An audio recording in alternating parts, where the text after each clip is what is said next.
It started with just the one. It was in an old plastic bottle, bobbing in front of my paddle boat. It glistened in the water, sunlight bouncing off the surface like a star, caught in the glassy water. Litter, I thought. Couldn't just ignore it. It marred the serenity of the small estuarine preserve around it. I paddled up to it, lowering myself to pull it out and toss it into my bag of disposal. Then I saw it. Tucked inside, folded into a rough rectangle, a piece of paper. A note, purposefully folded. A message in a bottle. I didn't feel disgusted by the trash. I felt butterflies from some inner child, some sense of excitement. I was a kid again, and I found a floating letter, someone's private secret or treasure, tossed into the wide anonymity of the sea. And found here, floating up to me, on a rental paddle boat in a podunk tourist town in Florida. I pulled it out and read, scrawled in chicken scratch. Being your slave, what should I do but tend upon the hours and times of your desire? I have no precious time at all to spend, nor services to do till you require. And still, I love you. Liza, I called out as soon as I finished. Hey, Liza, this is crazy. I looked around for my sister. She was about 50 yards behind me, moving around one of the patches of the mangroves, kneeling on her board. I could tell she was having a little harder time than I am. Coming down from the Midwest after all these years, her struggling to find her sea legs again made sense. She looked over to me and waved. Hey, everything okay? Yeah, I just found this poem inside a bottle. There was what? I found a bottle. What? I could hear the strain in her voice, so I paddled over towards her. I was excited. It was like finding a secret from a stranger, one you don't feel any guilt in sharing. When I got close, I could see the wariness on Liza's face. Hey, you doing all right? I asked. Yeah, she panted out, and I could see a strange smile. I'm just not in great shape for this anymore. Listen, I'm going to paddle over to that sandbar and relax for a bit. I nodded back. No worries. I'll join you in a few minutes. Some person threw a note in the water. Some love poem. It's crazy. I've never seen that before. She nodded back, but I could tell she wasn't really listening. Just tired. Probably thirsty and wanting a break since we'd been out all morning. I went back around the bend, wanting to go the long way around the mangroves to get a little more movement in before taking a break. I didn't figure I'd find anything quite as interesting besides the note. Then I found the second one. And the third one. Around the far side of the mangroves, I saw the two bottles shimmering in the water again, and I paddled over with fervor. 2 more Coke bottles. 2 more notes inside. I didn't even find it weird. That should have been strange enough. I was just curious, almost expectant. What would I see now? The first note was folded with the same meticulous creases that the original one had. I pulled it out with haste and read. Nor dare I question with my jealous thought where you may be or your affairs suppose. But like a sad slave stay and think of naught, save where you are how happy you make those. Why did you leave me, my love? Why did you leave me? I tossed the bottle back into the ocean, carelessly as I pulled out the next note. I guess my mind forgot about the littering. The third note was simply crammed into the top of the bottle, no clean crease or careful fold, and the writing was short, the handwriting was worse. I loved you, and you left me. Why did you leave me?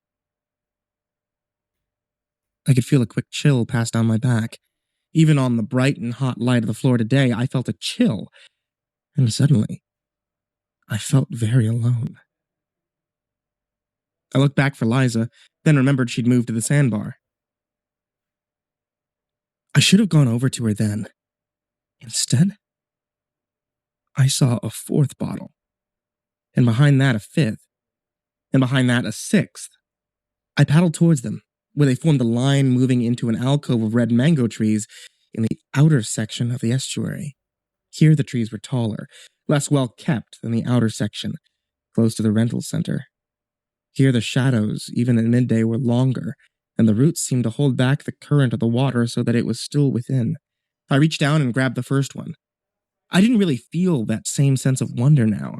It was almost like anger.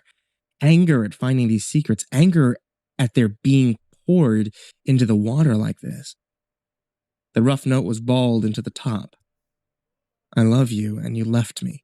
I thought you would leave forever, but I never forget. I never forget. In like fashion, the next was unevenly written, almost like a child learning to write.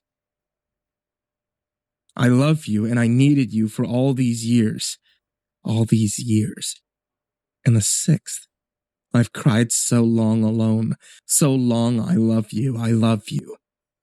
Before I've even tossed this one back into the water, I felt the brush of the seventh bottle against my knee. Sticking out over the edge of the board, I grabbed it, not even thinking about a note.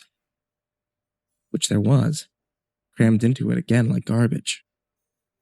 The writing was nearly illegible now. I love you. But I hate you. I wanted to leave. I was tired, and whatever chills I had felt had passed. I was acutely aware of just how hot this still water was, how much I could taste the salt on my breath, feel its sting on my dried skin, and then I saw them, in front of me, like a constellation cluttered into the stretch of this shoreless line of trees. A dozen, maybe 2 dozen, maybe more, floating along like dead fish, floating dumb and blindly glittering, mocking the tranquility of the cool shadow of the trees. I couldn't help myself, and I paddled in further and further. The notes were all crammed in, all scrawled with fervor and rushed writing, all the same.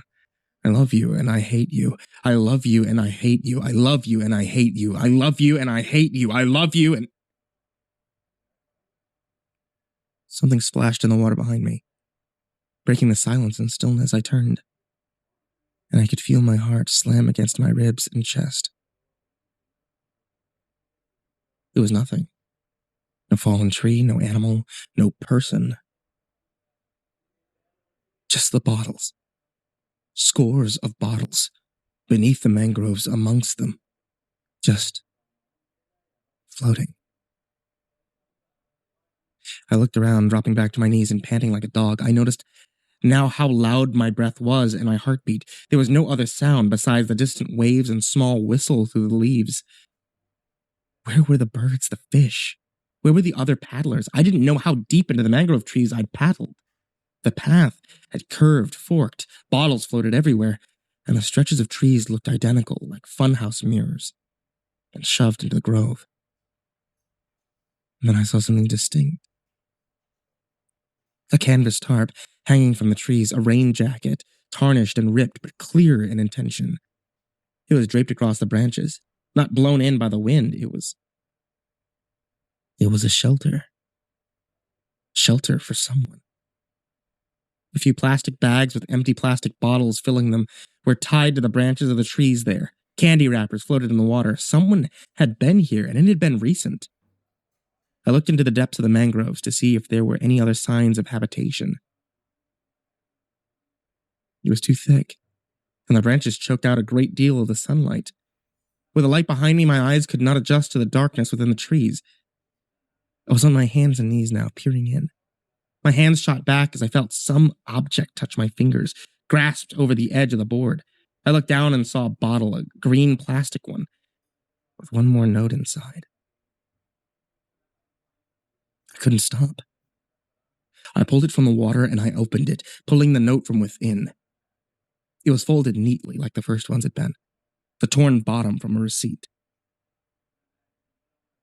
So true a fool is love, that in your will, though you do anything he thinks no ill.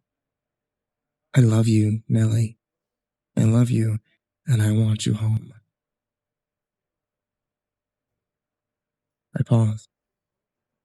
Stun and shock that melted rapidly into horror. I grabbed the paddle, rowing as quickly as I could, and screamed, Liza! Liza! God, where are you? I heard nothing in response. I didn't know how far I was, but I kept screaming. I screamed because I knew Anneli. Liza. Nellie.